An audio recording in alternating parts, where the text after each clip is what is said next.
या ठिकाणी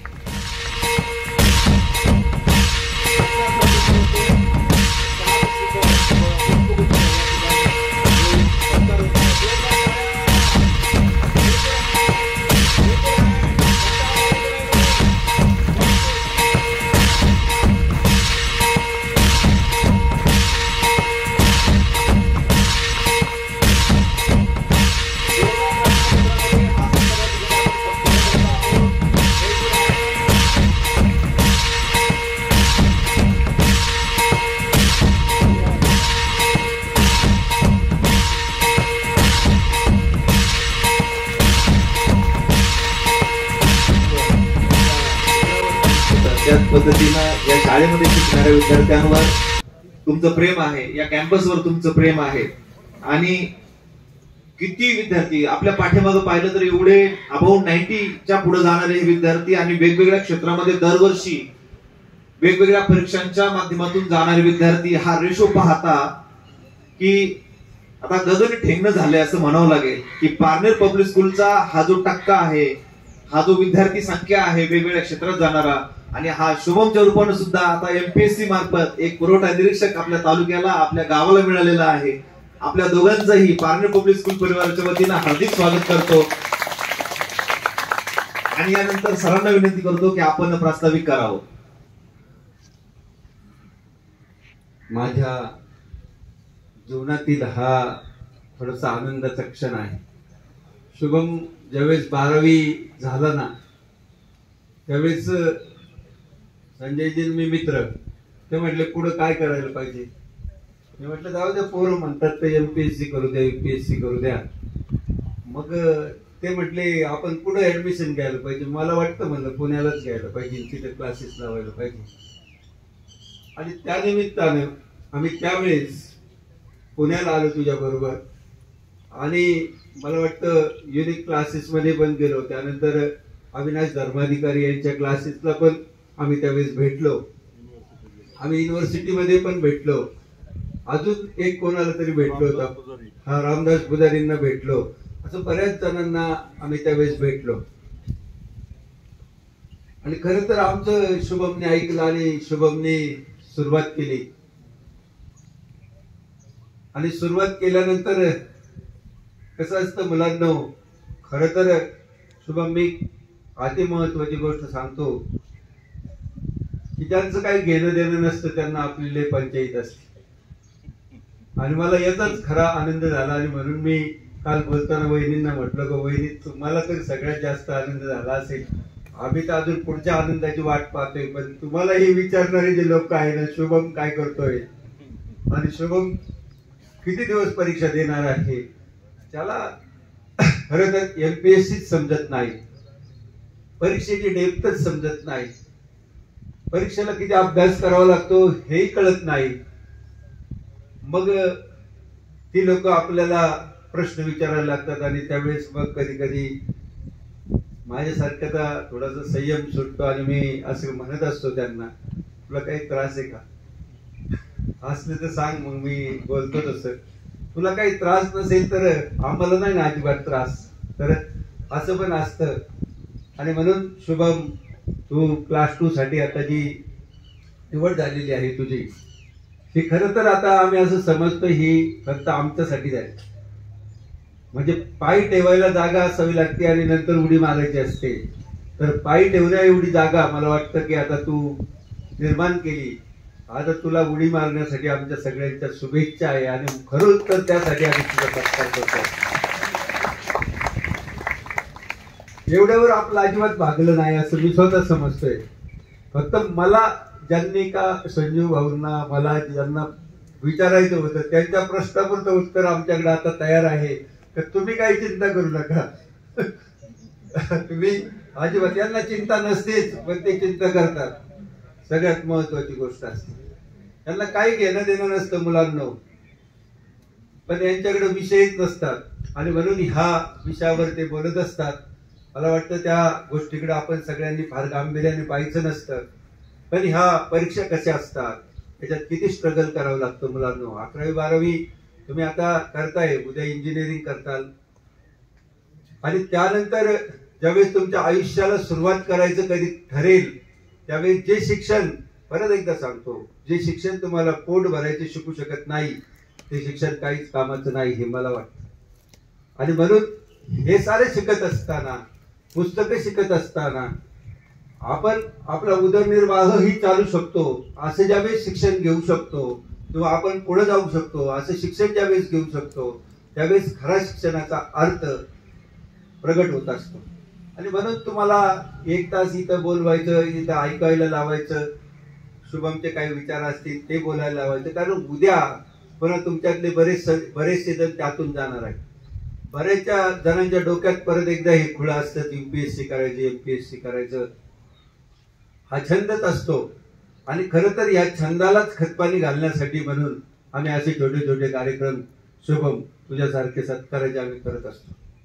मी पुन्हा एकदा सांगतो की मी खूप आनंदी आहे या गोष्टीने शुभम, की तुझी या निरीक्षक कधी निवड झाली. पण मी खुश तेव्हाच होणार आहे की जेव्हा मला असं वाटेल की आता क्लास 1 पहिल्याच याच्यात निघाले, अजून आहे 2 परीक्षा आणि त्याची वाट पाहतोय शुभम. आणि म्हणून हा प्रवास किती खडतर आहे त्याची थोडीशी जाणीव आपल्या मुलांना व्हावी, म्हणून मी तुला विनंती करतोय की तुझ्याच शब्दामध्ये त्याला प्रगट कर. आणि पुन्हा एकदा शुभमचा मनापासून गौरव करतो आहे आणि या ठिकाणी थांबतो आहे. शुभम संजय वाघमारे.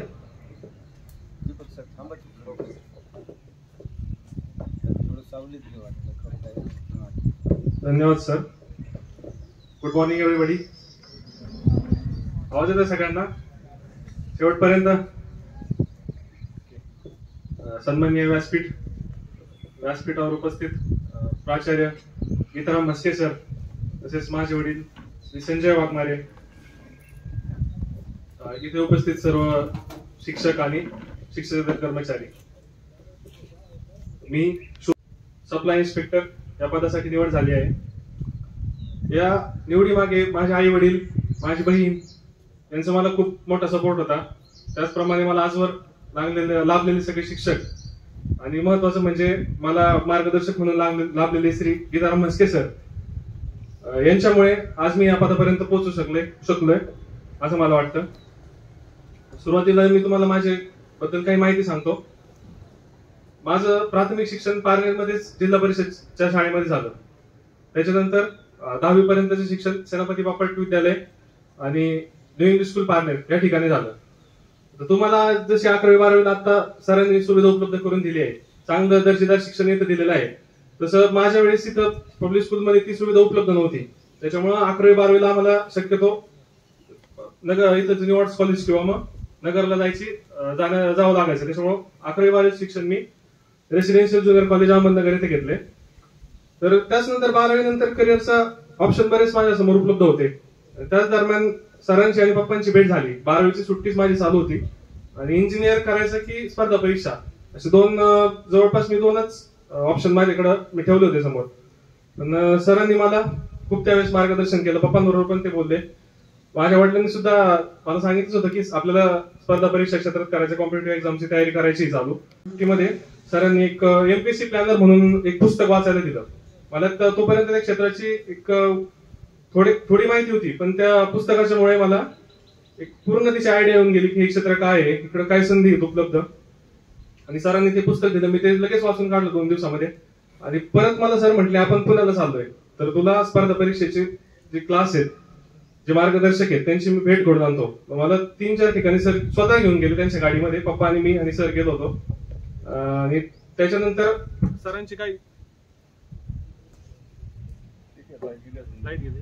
सरांचे काही मित्र आहेत पुण्यामध्ये जे क्लास 1 ऑफिसर होते, पुजारी सर होते किंवा अजून काय असतील, त्यांच्याबरोबर माझं इंटरॅक्शन घडून आणलं की काय केलं पाहिजे, पुढं कशा पद्धतीने अभ्यास केला पाहिजे, त्या सगळ्या गोष्टी मला तेव्हा कळाल्या. आणि मी 12वी नंतरच काही गोष्टी सुरुवात केल्या होत्या. त्याच्यानंतर मी ग्रॅज्युएशन करायचं ठरलं प्लेन. BSc साठी SP कॉलेज पुणे येथून मी ग्रॅज्युएशन केलं. आणि त्यावेळेस जास्त भर माझा ग्रॅज्युएशनवरच होता. स्पर्धा परीक्षा करायचं ठरलं होतं, पण आधी आपलं काहीतरी ग्रॅज्युएशन हातात पाहिजे म्हणून SP कॉलेज पुणे येथे मी BSc फिजिक्स याच्यानुसार ग्रॅज्युएशन कम्प्लीट केलं. आणि पुढे सावित्रीबाई फुले पुणे युनिव्हर्सिटीमध्ये MSc defence and strategic studies आणि MA फिलॉसॉफी या 2 विषयांमध्ये मी पोस्ट ग्रॅज्युएशन केलं. त्यानंतरच्या काळात मी एक प्लॅन बी म्हणून नेट सेटच्या परीक्षेचा विचार केला आणि दोन्ही परीक्षा मी उत्तीर्ण झालो. साऊथ कोरियामध्ये मला फेलोशिप, साऊथ कोरिया ह्या देशाने मला फेलोशिप पण प्रदान केली होती आणि PhD साठी बोलवलं होतं. परंतु स्पर्धा परीक्षा MPSC करायची आणि त्याच्यामुळेच मी इथंच थांबलो आणि हाच निर्णय माझा पुढे चालू ठेवला. याच्यानंतर तुम्हाला आधी MPSC UPSC काय आहे ह्याच्याबद्दल मी थोडक्यात सांगतो आणि मग माझा MPSC UPSC प्रवास मी तुम्हाला सांगतो. आता MPSC म्हणजे काय, Maharashtra state public service commission, आणि UPSC म्हणजे काय, युनियन सर्व्हिस पब्लिक कमिशन. हे 2 काय रिक्रुटमेंट एजन्सीज आहेत. त्या काय करतात की देशामध्ये किंवा राज्यामध्ये आपले जे क्लास 1 क्लास 2 ऑफिसर्स असतात त्यांची रिक्रुटमेंट तर करतात. क्लास 1 क्लास 2 आपल्याला कोण माहित असतं, कलेक्टर, त्यानंतर SP, असे जे मोठे IRS तुम्हाला माहित असतील किंवा IFS माहित असतील फॉरेस्ट मधले, तर त्यासाठी UPSC परीक्षा कंडक्ट करते. आणि जे आपले तहसीलदार आहेत, नायब तहसीलदार असतील किंवा BDO असतील, उपजिल्हाधिकारी असतील, नंतर असिस्टंट कमिशनर ऑफ पोलीस असतील, याच्यासाठी MPSC परीक्षा कंडक्ट करते. माझा ह्या ज्या परीक्षा असतात तर शक्यतो ह्यांच्या परीक्षा 3 टप्प्यांमध्ये असतात. सुरुवातीला प्रिलिमिनरी एक्झाम असते, नंतर मेन्स एक्झाम आणि इंटरव्ह्यू असते. तर प्रिलिमिनरी एक्झाम मध्ये 2 तुम्हाला पेपर असतात. त्याच्यामध्ये CSATचा जो पेपर असतो तो क्वालिफाईंग असतो आणि GSचा पेपर हा तुम्हाला त्याच्यानुसार तुमचं मेरिट कट ऑफ डिसाईड करतं. प्रिलिमिनरी एक्झाम तुम्ही पास झालात, MPSC मध्ये तुमची मेन्स घेतली जाते. ही मेन्स 800 मार्काची असते. तुम्हाला 6 डिफरंट पेपर असतात. 6 पेपरमध्ये तुम्हाला स्कोर करायचा असतो आणि तुमची मेन्स 800 मार्काची असते. तुमचं कट ऑफ ठरतो आणि तुम्ही इंटरव्ह्यूला क्वालिफाय होता. मग ही पूर्ण प्रोसेस पूर्ण होते. तर आता माझी सुरुवात तुम्हाला सांगितल्याप्रमाणे 12वीत जेव्हा मी करिअर काय करायचं हे ठरवत होतो त्यावेळेस मी सरांच्या मार्गदर्शनामुळे मी MPSC किंवा UPSC करायचं ठरवलं. सुरुवातीचा काही काळ मला दोन्ही गोष्टींमध्ये कन्फ्युज होतो मी की MPSC UPSC दोन्हीचा मी सायमल्टेनियसली स्टडी करत होतो. पण त्याच्यानुसार मग यश काय सुरुवातीला लवकर येत नाही. त्यामुळे मी ठरवलं की परत सरांबरोबर बोललो, घरच्यांबरोबर बोललो, अजून काही जणांबरोबर बोललो, मार्गदर्शकांबरोबर, आणि मग त्यांना सांगितलं मी की दोन्ही काय सायमल्टेनियसली अवघड करायचं. तर मला त्यांनी फोकस एका ठिकाणी शिफ्ट करायला सांगितलं. तर कोरोनाच्या पूर्व काळात जवळपास कोरोनाच्या आधी 2-3 महिने मी पूर्ण फोकस MPSC परीक्षेकडे वळवला. माझा 2019चा शेवट होता आणि पुढची परीक्षा पूर्ण ताकदीने द्यायचं ठरवलं. याच दरम्यान तुम्हाला सगळ्यांना माहिती की कोरोना आला. कोरोनामध्ये लॉकडाऊन झालं आणि मी परत पारनेरला आलो घरी, कारण सगळंच लॉकडाऊन मध्ये सगळं बंद होतं. तर 2 वर्ष मी पारनेरला परत अभ्यास केला. तर मग पारनेरचं शेड्यूल तर कसं होतं, माझं सकाळी 9 ते रात्री 9 मी पूर्ण वेळ अभ्यास करायचो. सकाळी 9 वाजता माझा अभ्यास चालू व्हायचा, रात्री 9 पर्यंत माझा अभ्यास चालू असायचा. घरी गेल्यावर सुद्धा मी घरी यायचो नंतर 9 वाजता. 9 नंतर पण 1 तासभर मी अभ्यास करायचो. हे कोरोनातलं पूर्ण माझं शेड्यूल होतं. आणि कोरोना जसा कमी झाला तर मी परत पुण्याला अभ्यासासाठी गेलो.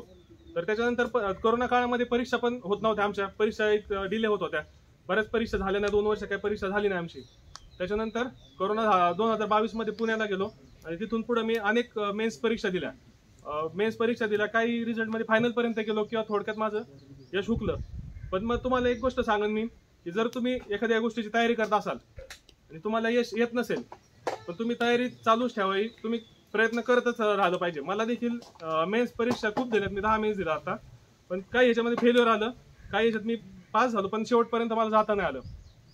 त्याच्यानंतरच सप्लाय इन्स्पेक्टर नावाची ही परीक्षेचे फॉर्म 2023 मध्ये सुटले होते आणि मी त्याचा फॉर्म भरला आणि आता मागच्या वर्षीची परीक्षा झाली आणि त्याच्यात मी सप्लाय इन्स्पेक्टर ह्या पदी निवड झाली माझी.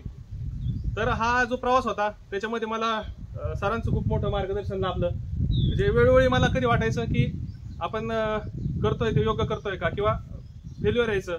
माझ्या घरच्यांचा मला 100% सपोर्ट होता.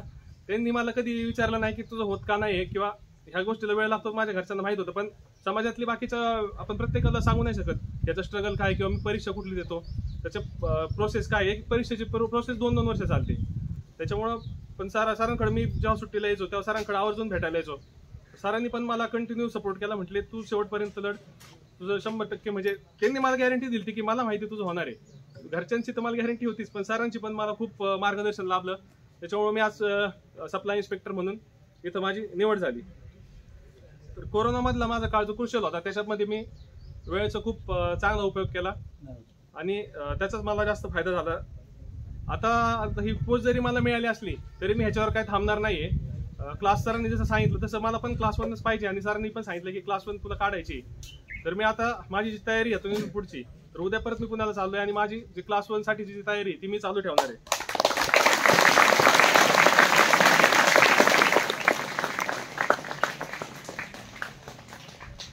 सध्या तुमच्यातले बरेच विद्यार्थी असे असतील की ज्यांना एमपीएससी किंवा युपीएससी भविष्यात द्यायचे असेल, तर त्यांच्यासाठी मी एक सध्या बेसिक 2-3 गोष्टी सांगतो की जे आता तुम्ही सर किती विषय आहेत सर? इकडच्या 11वी 12वी 9वी 10वी 9वी 10वी आणि 11वी 12वी खास करून 11वी 12वीचे विद्यार्थी, तुम्हाला जे या क्षेत्रामध्ये खूप मोठी संधी आहे, पदं चांगले आहेत, प्रतिष्ठा आहेत, तुमची सॅलरी चांगली मिळते, तुम्हाला सगळ्या गोष्टी ह्याच्यामध्ये करिअर म्हणून तुम्ही या क्षेत्राकडे बघू शकता. पण आता तुम्ही मार्केटच्या मागे न लागता तुमचे जे 5वी ते 10वीचे जे स्टेट बोर्ड असतील किंवा एनसीआरटी असतील त्याच्यावर तुम्ही वाचन त्याचं चालू ठेवा. त्याच्यावर तुम्ही जर काम केलं तर तुम्हाला जेव्हा तुम्ही ऍक्च्युअल परीक्षा देता त्यावेळेस तुम्हाला त्याचा खूप मोठा फायदा होईल. त्याच्यामुळे जर आता तुम्ही कोणाच्या डोक्यात विचार असेल की एमपीएससी युपीएससी या क्षेत्राकडे जायचंय, तर तुम्ही बेसिक्स वाचा. 5वी ते 10वीचे तुमचे जे स्टेट बोर्ड्स आहेत सगळ्या विषयाचे स्टेट बोर्ड तुम्ही वाचा. त्याच्यावर तुम्ही एक कमांड मिळवा आणि जर तुम्ही पुढेचा अभ्यास केला तर तुम्हाला हे खूप सोपं जाईल. एवढं तुम्हाला सांगेन. त्याच्यानंतर आता तुम्ही सध्या तरी एमपीएससी कॉम्पिटेटिव्ह एक्झाम करत नाहीत, पण तुमच्या पण बाकीच्या काही स्पर्धा परीक्षा किंवा स्कॉलरशिप किंवा एनटीएस वगैरे परीक्षा तुम्ही देत असाल, तर त्याच्यासाठी मी तुम्हाला एक 4-5 गोष्टी सांगतो. माझं जर एमपीएससी बद्दल सांगायचं झालं तर आपल्याला दिवस पुरणार नाही, म्हणजे एवढ्या गोष्टी आहेत त्याच्यात बोलण्यासारख्या. तुम्ही त्यासाठी मी परत एकदा जे एमपीएससी करायचे ज्यांना किंवा युपीएससी करायचे त्यांच्यासाठी मी परत एकदा आपल्या सरांकडे येईन आणि तुमच्यासाठी परत एकदा मी येईन, तुमच्यासाठी कधी पण उपलब्ध आहे मी.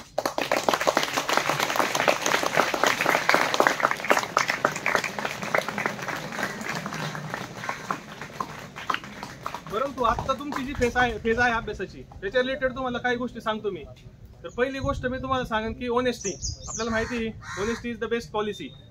तर ऑनेस्टी म्हणजे काय कोणाला माहिती आहे का? ऑनेस्टी माहिती आहे का कोणाला? मराठी अर्थ सांगू मला. बरोबर, ठीक आहे. ऑनेस्टी म्हणजे काय, तुम्ही जी गोष्ट करताय, फॉर एक्झाम्पल तुम्हाला शाळेमध्ये आवाज येतो ना, शेवटपर्यंत आवाज येतो.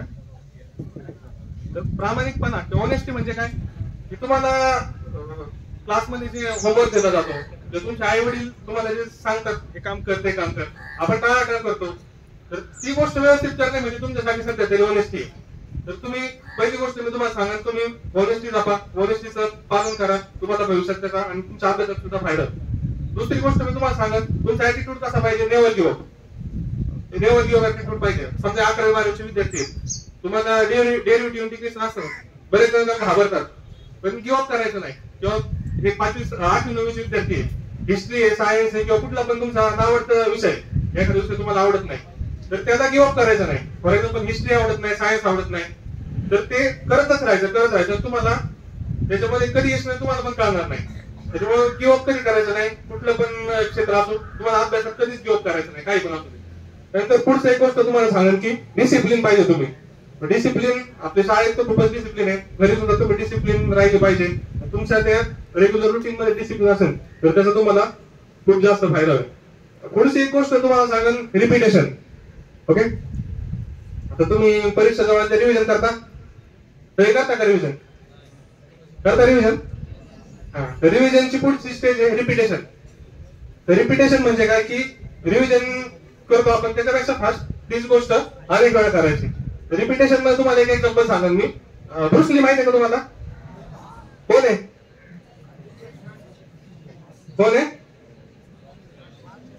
ओके, बरोबर, मार्शल आर्टिस्ट आहे, one of the greatest martial artist in the world. Okay, तर ब्रुस लीला एकदा क्वेश्चन विचारला पत्रकारांनी की तुम्ही जेव्हा मार्शल आर्टचे जेव्हा तुमचे कॉम्पिटिशन असतात तर तुम्हाला भीती कोणाची वाटते? एखादा समजा तुमच्या समोरचा कॅन्डिडेट आहे, जो तुमचा प्रतिस्पर्धी आहे, त्याला हजारो किकची त्याची प्रॅक्टिस आहे किंवा त्याला हजार प्रकारच्या विविध किक्स येतात, तर त्याची तुम्हाला भीती वाटते का? तर ब्रुस लीचं उत्तर होतं की मग त्याची भीती नाही वाटत. मग त्याला विचारलं, पुढचा प्रश्न विचारला की मग भीती कसली वाटते? तर त्यांचं उत्तर असं होतं की मला एखाद्याला हजारो किक येत असतील तर त्याची भीती नाही वाटत, पण जर एखादा असा प्रतिस्पर्धी आहे की एकच किकची त्याने 1000 वेळा प्रॅक्टिस केली असेल म्हणजे रिपिटेशन, तर त्याची मला भीती वाटते. तर हे सगळ्याच क्षेत्रात लागू होतं. तुम्ही अभ्यास करताना एखादी गोष्ट तुम्हाला जमत नसेल तर त्याची रिपिटेशन करा, एवढी रिपिटेशन करा की तुमच्या ते ऑटोमॅटिक तुमच्या हॅबिच्युअल होऊन जाल आणि तुम्हाला त्याचा अभ्यासात खूप फायदा होईल. जर तुम्ही स्कॉलरशिप वगैरे एंट्रन्स परीक्षेमध्ये या गोष्टीचा खूप जास्त फायदा होईल. सुरुवातीला या गोष्टी आपल्याला माहित नसतात, त्याच्यामुळे आपल्याला या गोष्टींचा तोटा होतो. पुढची एक गोष्ट तुम्हाला मी सांगतो की तुम्ही कंटिन्यू अवांतर वाचन थोडंफार आता वाढवलं पाहिजे. अवांतर वाचन मध्ये काय वाचतात, एखादं for example APJ Abdul Kalam sir आहेत तर त्यांचं तुम्ही आत्मचरित्र वाचा. तेवढं जर नसेल जमत तर एक काम करायचं, रविवारचा कुठला लोकसत्ता किंवा कुठला तरी न्यूजपेपर घ्यायचा, त्याची पुरवणी वाचायची. त्या पुरवणीमध्ये तुम्हाला देशामध्ये काय चाललंय, आपल्या भारतामध्ये काय चाललंय, आपल्या राज्यामध्ये काय चाललंय या गोष्टी कळतात. ह्याने काय होतं की तुमची पर्सनॅलिटी डेव्हलपमेंट होती आणि तुमचा अवेअरनेस वाढतो, जो की तुम्हाला पुढे स्पर्धा परीक्षेसाठी आणि एकूणच जीवनामध्ये तुम्हाला त्याचा खूप फायदा होईल. त्याच्यानंतर अजून एक गोष्ट मला तुम्हाला सांगायची आहे की सोशल मीडियापासून जरा तुम्ही आता लांब राहायला पाहिजे. कारण सोशल मीडियाचे सध्या तरी जरी आपण चांगले उपयोग करत असलो तरी विद्यार्थ्यांवर त्याचे वाईट परिणाम जास्तच झालेले आहेत. गेम वगैरे खेळायचं, पबजी वगैरे, तुम्ही सध्या तरी कळायला पाहिजे करिअर होईपर्यंत. आणि सोशल मीडियाचा एक चांगला वापर तुम्ही करू शकता. माझं म्हणजे मी जेव्हापासून प्रिपरेशन करतो माझे सर्व सोशल मीडिया अकाउंट्स बंद आहेत, मी ते वापरत नाही. आणि सध्या ते फक्त जे कामापुरतं मला जेवढं पाहिजे तेवढाच वापर मी करतो. तुम्हाला मी सल्ला देईन की तुम्ही सोशल मीडियाचा कामापुरताच वापर करा, उगाच जास्त वेळ त्याच्यात खर्च करू नका. मला माहिती रील्स बघतात बरेच जण इंस्टाग्रामवर, तर ते कमी करा तुम्ही आता आणि अभ्यासावर जास्त फोकस करा.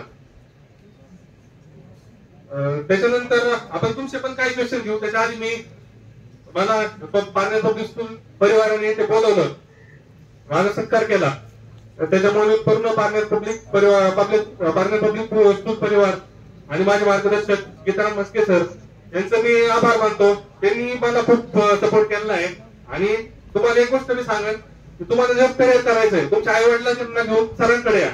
म्हणजे सरांपेक्षा तुम्हाला जास्त चांगलं मार्गदर्शन या ठिकाणी कोणी करू शकत नाही. त्याच्यामुळे तुम्हाला ज्या करिअर क्षेत्रामध्ये जे निवडायचं असेल त्याच्या आधी तुम्ही तुमच्या पालकांना एकदा शाळेत बोला. सरांबरोबर तुम्ही 11वी-12वी विद्यार्थी, खास करून 12वी झालं, आता 12वी तुमच्या करिअरचा महत्वाचा टप्पा आहे, तर तुम्ही एक सरांबरोबर बोलून घ्या. तुम्हाला सर चांगलं, माझ्यापेक्षा सर चांगलं गायडन्स करतील. मी वेळोवेळी तुम्हाला उपलब्ध असेल. जर कधी पण काही गरज पडली स्पर्धा परीक्षेच्या रिलेटेड तर मी तुमच्यासाठी उपलब्ध आहे.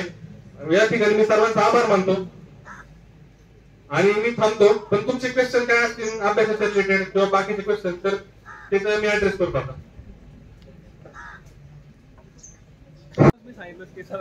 अगदी बरोबर की सरांची भेट घेणं म्हणजे ती करिअरला दिशा देण्यासारखं. आणि कुणाच्या मनामध्ये जर काही प्रश्न असतील, चला पटकन, काही प्रश्न नाही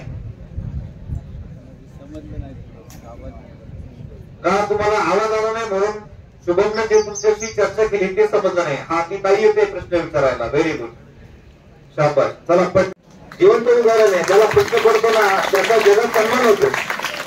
आता वैष्णवीचा या ठिकाणी शाळेत सन्मान झालेला आहे. वैष्णवीला विनंती करतो की त्याने पुस्तकी कशी पाहावी, पुस्तकी कशी पाहावी, पुस्तक करताना. ओके, आता कितवीला आहेस तू? 11वी. तर आता पुस्तकाचे वाचायचे कॉम्पिटेटिव्ह एक्झाम साठी तर 5वी ते 10वीचे पुस्तक, सायन्स, त्यानंतर हिस्ट्री, नंतर पॉलिटिकल सायन्स, जिओग्राफी, इकॉनॉमिक्स, हे 5वी ते 10वीचे जे प्रश्न पुस्तक आहेत तर ते एकदा काय करायचं की सुरुवातीला वाचून घ्यायचे आपल्या पद्धतीने, जसे आपल्याला पूर्ण आपण प्रोसिडिंग करतो लाईन टू लाईन पूर्ण वाचून घ्यायचे. आणि तेवढं झाल्यानंतर त्याच्यातले जे अंडरलाईन केलेले पार्ट आहेत किंवा कन्सेप्ट आहेत तेवढं समजून घ्यायचं फक्त. एवढं झालं की तुम्हाला मागे क्वेश्चन असतातच सगळे, त्या क्वेश्चनचे आपल्याला उत्तर येतात का, ते आपले जे गाईड्स असतात, तुम्ही ते नवनीतचं वगैरे वापरतात, त्याचा वापर न करता ते तुम्हाला सुटतात का हे पाहायचं. एवढं जरी केलं आणि बेसिक कन्सेप्ट जर तुम्ही आता समजून घेतल्या तरी त्याचा खूप फायदा होईल. की मुलं परीक्षा पास होतात पण इंटरव्ह्यू फेल होतात, असं काय होतं? सांगितलंय प्रिलिम्स, मेन्स आणि इंटरव्ह्यू. तर इंटरव्ह्यू साठी 1:3 म्हणजे एका पदासाठी 3 उमेदवार निवडले जातात. तर मग 3 मधले 2 तर फेल होणारच आहेत, म्हणजे 3 मधले 2 विद्यार्थी तर फेल होणारच आहेत. पण जो एक असतो ज्याचा प्रॉपर अभ्यास असतो, मेन्सला मार्क जास्त असतात किंवा इंटरव्ह्यूची तयारी प्रॉपर केलेली असते, तो तिथं तरतो आणि तो पास होतो. असं काही नाही की इंटरव्ह्यू मध्ये फेल होता. इंटरव्ह्यूची आपण चांगली तयारी केली, व्यवस्थित गायडन्स घेतलं, आपली पर्सनॅलिटी डेव्हलपमेंट केली तर त्याचा आपल्याला फायदा होतो आणि आपण इंटरव्ह्यू सुद्धा आरामात क्लिअर करू शकतो. हा तुमचा समोर बसलेली मुलं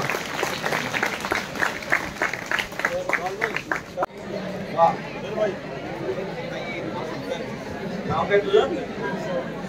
प्रज्ञा काकडे ही आलेली आहे आणि प्रज्ञाच या ठिकाणी आदरणीय संजयजी वाघमारे यांच्या शुभास्ते या ठिकाणी सन्मान होत आहे प्रश्न विचारण्यासाठी. आणि आता तुम्ही आता ते प्रोडक्ट इन्स्पेक्टर झाले, पण म्हणजे लोकांचं काय म्हणणं असतं का आपले जे म्हणजे मुलींसाठी हे ना योग्य नाही, त्यांच्यासाठी ह्या जबाबदाऱ्या थोड्या जास्त असतात. मग तुम्ही त्यांना काय सांगाल? म्हणजे इथून पुढची जी तुमची वाटचाल आहे त्यात तुम्हाला आहे ना ज्या जबाबदाऱ्या येतील त्या म्हणजे मुलींना सहन होणार नाहीत असं सगळ्यांना वाटतं. मग त्याबद्दल तुम्हाला काय वाटतं? आणि असा हा जो म्हटले आत्ताच की असं मुलींना पेलवून का, तर असं काहीच नाही अजिबात. महिला आता सध्या जी जबाबदारी मिळेल ती चांगल्या पद्धतीने पार पडतायत. आणि असं स्पर्धा परीक्षा क्षेत्रात असं काही नाही की महिला या जबाबदारी पार पडू शकत नाही. त्याचं एक्झाम्पल सांगतो की मागचा युपीएससीचा जो रिझल्ट आला फायनल 2022चा, तर त्याच्यामध्ये पहिल्या 4 ज्या होत्या त्या महिला होत्या. म्हणजे याचा तुम्हाला अनुमान येईल की तिथं सुद्धा टॉपर महिलाच आहेत. तर एमपीएससी मध्ये सुद्धा आपण जे पाहिले की अनेक अधिकारी ज्या महिला आहेत ज्यांनी चांगलं काम केलेलं आहे आपल्या समोर आहेत, त्याच्यामुळे असे समाजात काय म्हणतात. आणि आता तिची टेंडन्सी ती कमी झाली की महिला या गोष्टी करू शकत नाहीत किंवा मुली करू शकत नाहीत. तर मुली जास्त पास व्हायचं प्रमाण सध्या वाढलेलं आहे. त्याच्यामुळे हे चुकीचं आहे की महिला हे जबाबदाऱ्या पार पडू शकत नाही. उलट महिला पुरुषांपेक्षा चांगल्या काही जबाबदाऱ्या पार पडतात. ठरवलं की एमपीएससी द्यायची. 12वीच्या सुट्ट्यांमध्ये करिअरच्या काय वाटा आहेत हे निवडायचं माझं चालू होतं. पण एक सामाजिक क्षेत्रात घरचा आधीच वावर होता. वडील सामाजिक कार्यकर्ते आणि पत्रकार असल्यामुळे लहानपणापासूनच समाजात काय चाललंय किंवा समाजामध्ये आपण काय काय गोष्टी याची मला जाणीव होती. आणि जवळून मी सगळ्या गोष्टी वडिलांमुळे पाहिल्या होत्या. अनेक ठिकाणी मी त्यांच्याबरोबर कार्यक्रमाला किंवा सामाजिक उपक्रमांमध्ये सहभागी देखील झालो होतो. त्याच्यामुळे माझ्या समोर 2च मला करिअरचे ऑप्शन वाटत होते. ते एक समाजसेवा करायची असेल तर त्यासाठी स्पर्धा परीक्षा क्षेत्र हे उत्तम आहे, किंवा मग दुसरं एक नॉन स्पर्धा परीक्षा इंजिनिअर करून सुद्धा समाजसेवा करायचं असंच ठरलं होतं. पण मग त्यातल्या त्यात मी स्पर्धा परीक्षा करून ते समाजसेवाचं माझं जे कार्य होतं त्यावेळेस मी निर्णय घेतला 12वीच्या सुट्टीमध्ये. पर्सनॅलिटी डेव्हलपमेंट साठी म्हणजे काय केलं पाहिजे?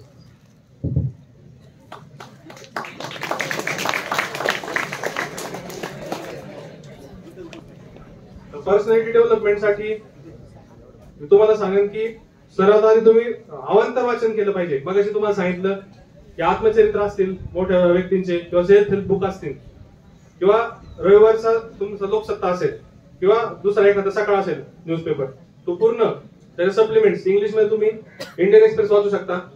त्याची जी सप्लिमेंट आहे ती तुम्ही वाचू शकता. त्याचप्रमाणे ज्या अदर करिक्युलम ऍक्टिव्हिटीज असतात तर त्याच्यामध्ये सहभाग घेतला पाहिजे. शाळेमध्ये ज्या कॉम्पिटिशन असतात भलेही तुम्हाला त्याच्यामध्ये यश मिळू नाही मिळू, तुम्हाला भीती वाटत असेल तरी पण तुम्ही जेवढं पार्टिसिपेट कराल तेवढी तुमची पर्सनॅलिटी डेव्हलप होणार आहे. त्याच्यामुळे अदर करिक्युलम ऍक्टिव्हिटीज आणि वाचन या 2 गोष्टी जर आतापासूनच तुम्ही केल्या तर पर्सनॅलिटी डेव्हलपमेंट तुमची चांगली होऊ शकते. इंटरव्ह्यूचा अनुभव, आता ह्या एक्झामला इंटरव्ह्यूचा अनुभव कसा असतो की तुमची जी पर्सनॅलिटी तुम्ही लहानपणापासून आतापर्यंत जे तुम्ही जडणघडण झाल्यात तर त्याच्यावर तुमची जास्त क्वेश्चन तुम्हाला असतात. तुमचं ग्रॅज्युएशन असतं, त्याच्यानंतर तुमच्या ज्या तुम्ही विविध ऍक्टिव्हिटीज केल्या कॉलेज जीवनामध्ये तर त्याच्यावर तुम्हाला क्वेश्चन असतात. त्याचप्रमाणे तुमचं जे गाव आहे मूळ गाव, तुमचा तालुका, तुमचा जिल्हा, महाराष्ट्र आणि मग काही प्रमाणात भारत आणि ज्या चर्चित घडामोडी असतात आंतरराष्ट्रीय स्तरावर याच्यावर तुमचा इंटरव्ह्यू होतो. तुमची हॉबी काय, हॉबीचं एक तुम्हाला सांगा की पर्सनॅलिटी डेव्हलपमेंट एखादी हॉबी तुम्ही आतापासूनच चालू करा किंवा बाळगा जे तुम्हाला इंटरेस्ट आहे अशी हॉबीवर सुद्धा तुमचे क्वेश्चन जातात. अशा पद्धतीने इंटरव्ह्यू चालतो.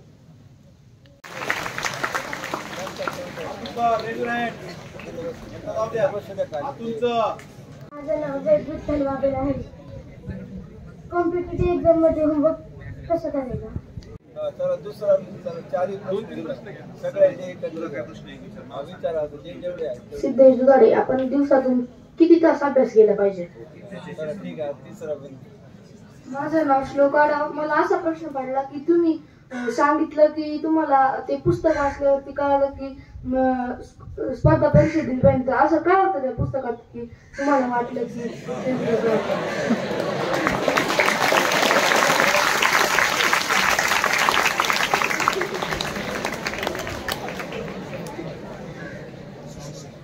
समोर लक्ष द्यायचं. तर पहिला शेवटच्या प्रश्नाचं उत्तर देतो मी. तर सरांनी जे मला पुस्तक दिलं होतं एमपीसी प्लॅनर म्हणून होतं. तर मला आधी ह्या क्षेत्राची थोडीफार माहिती होतीच, पण डेप्थ काय माहित नव्हती किंवा त्याच्यामध्ये परीक्षा काय असती, त्याचा पॅटर्न काय असतो. परीक्षा दिल्यानंतर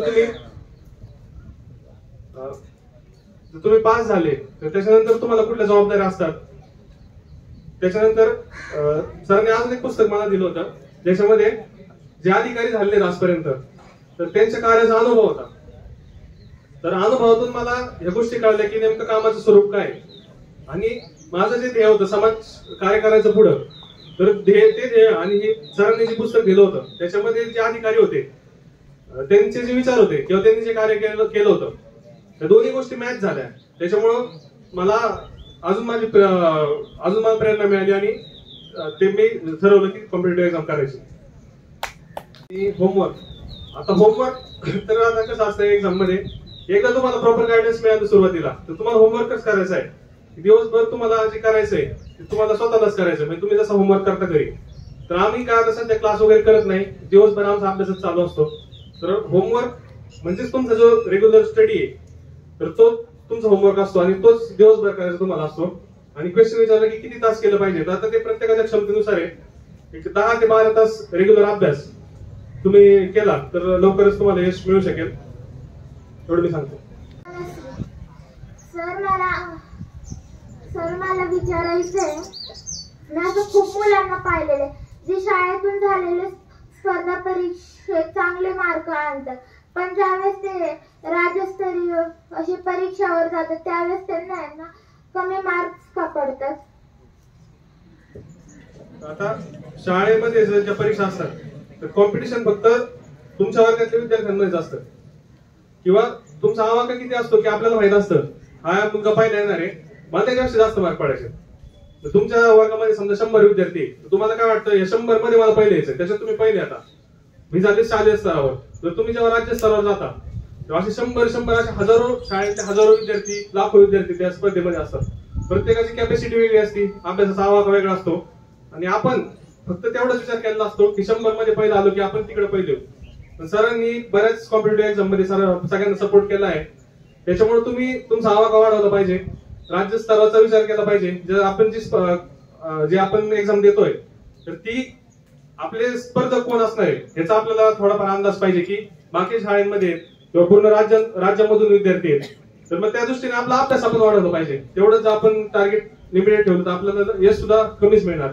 तर टार्गेट तुम्ही वाढवलं, तुमचा अभ्यास वाढवला, मी जसं रिपिटेशन सांगितलं, रिपिटेशन वाढवले तर तुम्हाला नक्कीच राज्य स्तरावर सुद्धा त्याचा फायदा होईल. म्हणजे ब्रांच कोणते असतात आणि आरटी ऑफिसर म्हणजे काय? एमपीसी काय महाराष्ट्र राज्य त्याला जे अधिकारी लागतात क्लास 1 क्लास 2 तर त्या अधिकाऱ्यांची राजपत्रित अराजपत्रित गॅजेटेड नॉन गॅजेटेड यांची निवड ही एमपीसी मार्फत केली जाते. ह्याच्या मार्फत क्लास 1 जे आहे डेप्युटी कलेक्टर असेल, एसीपी असेल किंवा तहसीलदार असेल, नायब तहसीलदार असेल, ह्या पदांसाठी त्याची निवड केली जाते. त्याचप्रमाणे त्याच्यातून नॉन गॅजेटेडच्या परीक्षा आहेत त्याची सुद्धा सेपरेट कंबाईन एक्झाम होती. पीएसआय, एसटीआय, एएसओ या परीक्षांची सुद्धा जी निवड आहे याच परीक्षेमधून घेतली जाते. आता आरटीओ साठी जो प्रश्न विचारला तर आरटीओ साठी आधी सेपरेट एक्झाम कंडक्ट केली जायची एमपीसी मार्फत, पण आता त्यांचा जो आकृतीबंध बदलला आहे त्याच्यानुसार आरटीओ जर तुम्हाला परीक्षा द्यायची असेल तर प्रॉपर राज्य सेवेची जी एक्झाम असती ती सेपरेट एक्झाम न होता कंबाईन केलेली एक्झाम, त्याच्यानुसारच तुम्हाला आरटीओ होता येतं. आरटीओ म्हणजे तुमचं जे ट्रान्सपोर्ट वगैरे तर त्याच्या ज्या जबाबदाऱ्या असतात तर त्या ऑफिसरला तो प्रादेशिक अधिकारी असतो, त्याच्या ज्या तुमचे ट्रान्सपोर्ट आहेत बाकीच्या सगळ्या गाड्या किंवा तुमच्या व्हेकल्स असतील किंवा मालगाड्या असतील किंवा ज्या सगळ्या गाड्या जेवढे तिथं ट्रान्सपोर्टचा संबंध येतो तिथं सगळीकडे आरटीओचा संबंध येतो. तर या जबाबदारी आरटीओ साठी असतात. अजून त्याचं ऑफिशियल वर्क वगैरे बरंच असतं, डिटेल आपण बघितलं तर कळून जायचं. माझं नाव चैतन्या. एमपीएससी परीक्षा देण्यासाठी आपल्याला कोणती तयारी केली पाहिजे जास्त करून? की आता 5वी ते 7वीचे पुस्तक आहेत तुझे ते व्यवस्थित तू वाचले पाहिजे. त्याच्यानंतर जेव्हा तू पुढे पुढे जाशील जे तुमचे क्रमिक जे पाठ्यपुस्तक आहेत तुमचे टेक्स्टबुक वर चांगला होल्ड आला पाहिजे. फक्त तुम्ही शाळेचा अभ्यास करण्यासाठी त्याचं वाचन करू नका. तर ते तुम्ही असं वाचा की कन्सेप्ट तुमच्या क्लिअर होते, कन्सेप्टवर जास्त भर द्या. त्याच्या मागचे जे क्वेश्चन असतील मगाशी सांगितलं मी त्याचप्रमाणे ते क्वेश्चन तुम्ही गाईडच्या मदतीने न सोडवता स्वतः तुम्हाला काय वाटतं त्याच्यामध्ये तुमचे विचार काय हे डेव्हलप करा. आतापासून ही जर तयारी केली तर मग 10वी नंतर सर पुढचं मार्गदर्शन करतीलच. पण सध्या तरी जे तुमचा आत्ताचा अभ्यास आहे जे तुमचे टेक्स्टबुक आहे त्याच्यावर चांगले तुम्ही होल्ड मिळवा, त्याचा चांगला अभ्यास करा, त्याचा तुम्हाला फायदा होईल सगळ्यांना. पुढील वाटचालीसाठी खूप खूप शुभेच्छा. पारनेर पब्लिक स्कूल परिवाराच्या वतीने जोरदार एकदा सोहमसाठी जोरदार टाळ्या सर्वांनी. 11वी 12वी सहित raise your hand, raise your hand, do the big clap. 1 2 3 1 2 3 जोरदार. कारण भविष्यामध्ये तुमच्यामधले दडलेले ऑफिसर जे आहेत ना उद्या भविष्यात या ठिकाणी मार्गदर्शन करणार आहेत. शुभम खूप खूप धन्यवाद आणि खूप खूप शुभेच्छा. यानंतर आदरणीय संजयजी वाघमारे यांना मी विनंती करतो की आपण आपलं मनोगत या ठिकाणी. कोड कार्यक्रम ज्यांनी आयोजित केला, ज्यांचं राज्याच्या आणि जिल्ह्याच्या शैक्षणिक क्षेत्रात ज्यांचं नाव आदराने घेतलं जातं असे आमचे मित्र पारनेर पब्लिक स्कूलचे प्राचार्य गीतारामजी म्हस्के सर, या ठिकाणी उपस्थित असलेले सर्व शिक्षक, त्यात विशेषतः दीपक जाधव सर आणि इतर शिक्षकेतर कर्मचारी आणि विद्यार्थी मित्रांनो, खरं तर आपला पारनेर तालुका हा दुष्काळी तालुका म्हणून आपली ओळख आहे. दुष्काळ हा आपल्या पारनेर तालुक्याच्या पाचवीला पुजलेला आहे. कुठलंही पाटाचं पाणी नाही. अशा परिस्थितीमध्ये, अशा या खडतर परिस्थितीमध्ये जर कुठंतरी एक चांगलं करिअर घडवायचं असेल, एक चांगलं जीवनासाठी आपल्याला जी धडपड करावी लागते त्यासाठी आपल्याला एकमेव पर्याय आहे तो शिक्षण. म्हणजे असं म्हटलं तर वावगं ठरणार नाही की पारनेर तालुक्यातील विद्यार्थ्यांच्या दृष्टीनं शिक्षण हेच आपल्यासाठी बागायत आहे. आणि हे बागायत फुलवण्याचं काम एक पारंपरिक पद्धत सोडून आधुनिक पद्धतीने हे बागायत फुलवण्याचं काम पारनेर पब्लिक स्कूलच्या माध्यमातून गीताराम म्हस्के सर गेल्या 20-22 वर्षापासून करतायत. आणि या पारनेर पब्लिक स्कूलमध्ये शिक्षण घेत असणारे तुम्ही सर्व विद्यार्थी खरोखर भाग्यवान आहात. कारण तुमचे जर निकाल पाहिले तर एवढे आश्चर्यचकित करणारे असतात. तुमच्या निकालाच्या पहिल्या दिवशीच आम्हाला माहिती मिळते. साधारण 95% मार्क मिळवणारे इतके विद्यार्थी, 99% मार्क मिळवणारे इतके विद्यार्थी. अरे मार्क येतात कुठून? तर त्याला जे तुम्हाला जे मार्गदर्शन मिळतं ते या स्कूलमध्ये मार्गदर्शन मिळतं. एक चांगल्या पद्धतीचं शिक्षण मिळाल्यामुळे तुम्हाला एक चांगल्या पद्धतीनं पुढच्या भविष्यात त्याचा उपयोग होतो. या ठिकाणी जाधव सरांनी असेल, म्हस्के सरांनी असेल की वृत्तपत्रांमधून बातम्या देण्यासाठी आम्ही नेहमी सहकार्य करतो.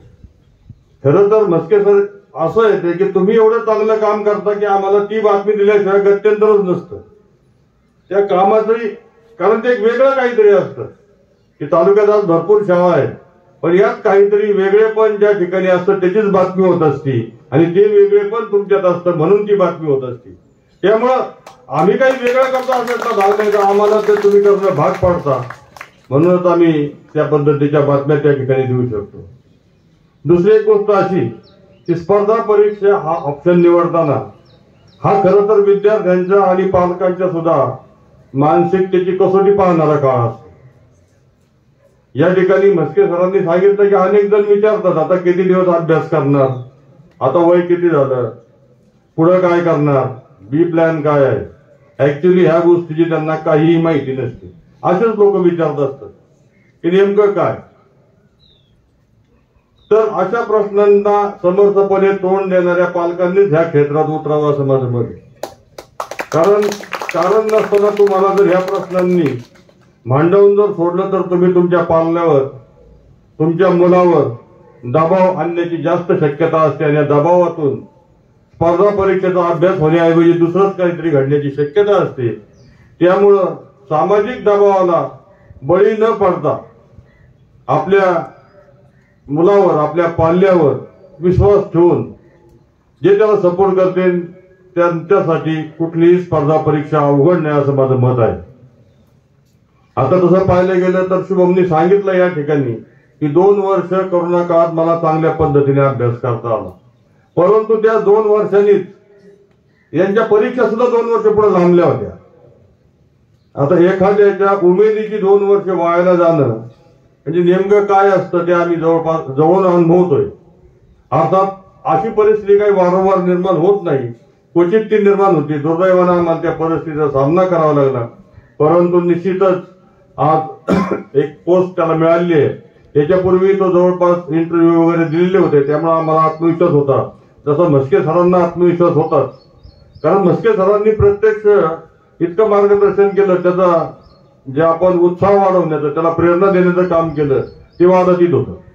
अगदी सुरुवातीला त्याला पुणे युनिव्हर्सिटीत घेऊन जाणं असो, वेगवेगळ्या स्पर्धा परीक्षांच्या क्लासेसमध्ये घेऊन जाणं असो, विविध अधिकाऱ्यांच्या भेटी घालून देणं असो.